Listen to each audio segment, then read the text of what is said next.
بسم اللہ الرحمن الرحیم۔ حضرت جابر بن سلیم رضی اللہ عنہ روایت فرماتے ہیں کہ میں نے رسول اللہ صلی اللہ علیہ وسلم سے عرض کیا، یا رسول اللہ مجھے نصیحت فرما دیجئے۔ آپ صلی اللہ علیہ وسلم نے ارشاد فرمایا، کسی کو گالی ہرگز نہ دو۔ تو جابر بن سلیم رضی اللہ فرماتے ہیں کہ اس کے بعد میں نے کسی کو گالی نہیں دی، نہ کسی آزاد انسان کو، نہ غلام کو، نہ اونٹ کو، نہ بکری کو۔ دوسری نصیحت یہ فرمائی کہ کسی نیک عمل کو حقیر نہ سمجھو، اور فرمایا اگر تو اپنے بھائی سے ہنسنے والے چہرے سے بات کرے تو یہ بھی بھلائی ہے۔ پھر ارشاد فرمایا کہ اپنا تہ بند یعنی سلوار آدھی پنڈلی تک باندھا کرو، اور اس پر عمل نہ ہو سکے تو ٹخنوں تک باندھو، یعنی سلوار ٹخنوں سے نیچے نہ ہونا چاہیے، ٹخنوں سے اوپر ہونی چاہیے۔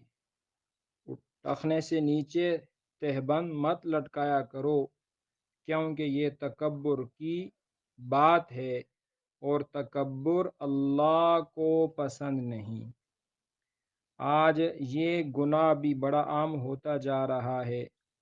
عوام تو کیا، خواص اہل علم کو بھی دیکھا گیا، ان کی سلواریں، علماء بھی ہوتے ہیں ان کی سلواریں ٹخنوں سے نیچے ہوتی ہیں۔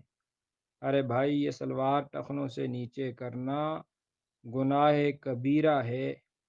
آج ہی بندہ عاجز نے مسلم شریف کے درس میں یہ پڑھا کہ جو سلوار ٹخنوں سے نیچے کرنے والا ہوگا، قیامت میں اللہ تعالیٰ نہ اس کی طرف نظر رحمت کریں گے، نہ اللہ تعالیٰ اس کے ساتھ بات کریں گے، اور نہ اللہ تعالیٰ اس کو گناہوں سے پاک کریں گے، بلکہ اس کو دردناک عذاب دیا جائے گا۔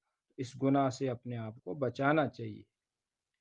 پھر نبی علیہ السلام نے ارشاد فرمایا کہ اگر کوئی شخص تجھے گالی دے یا تیرا کوئی عیب جتا کر تجھے عیبدار بنائے تو اس کا عیب بیان کر کے اس کو عیبدار نہ بنایا کرو، ایسا کرنے سے تجھے اجر ملے گا اور اس کے فعل کا وبال اسی پر ہوگا۔